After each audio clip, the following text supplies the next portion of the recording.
Today, the Gothic splendor of London's Highgate Cemetery attracts visitors from around the world. But this was not always the case. By the late 1960s, after many years of neglect, the cemetery became a haven for vandals and drug addicts. Far more disturbing was the desecration of tombs and the disinterment of corpses.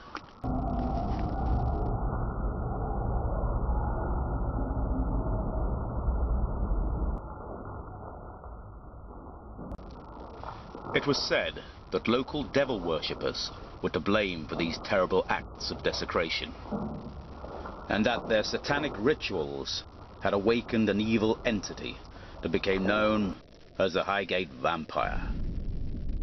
According to eyewitnesses, the vampire was described as a tall, dark figure in black that seemed to float above the ground.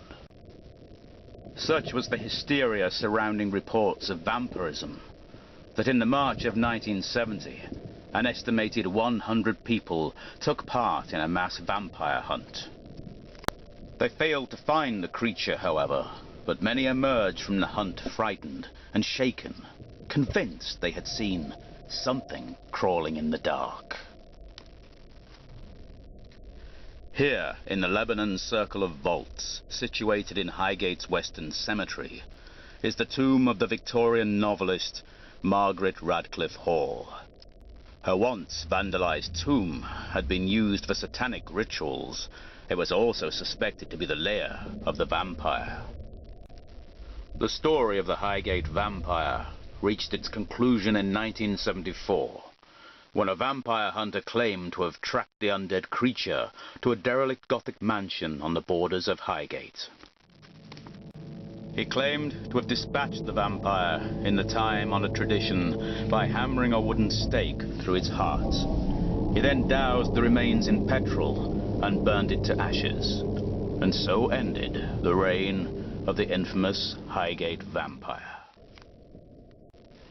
The vampire is not the only horror associated with Highgate Cemetery. If you are lucky, or unlucky enough, you might encounter the spirit of a madwoman with long straggly hair who dashes amongst the graves, searching for her children, whom she said to have murdered. There is also the devil ghoul, a terrifying creature with blood-red eyes that will paralyze you with its hypnotic stare. Finally, let's pause a while at the grave of Elizabeth Siddal, wife of pre-Raphaelite poet Dante Gabriel Rossetti.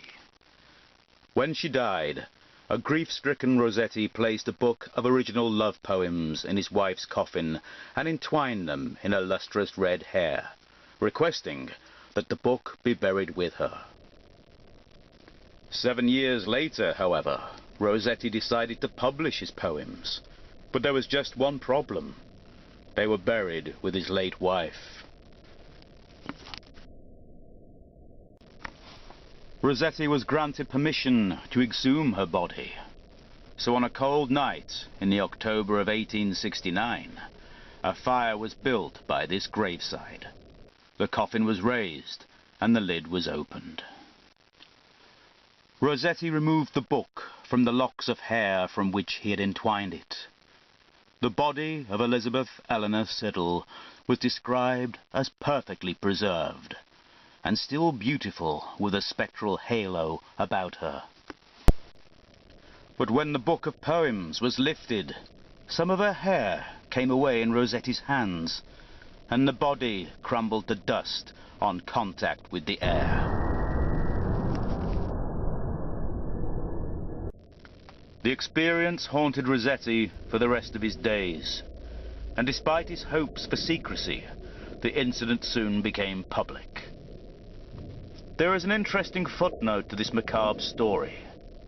When Rossetti's friend, Bram Stoker, heard of what had occurred in Highgate Cemetery on that cold October night, it became one of the inspirations for his 1897 immortal tale of Gothic horror, Dracula.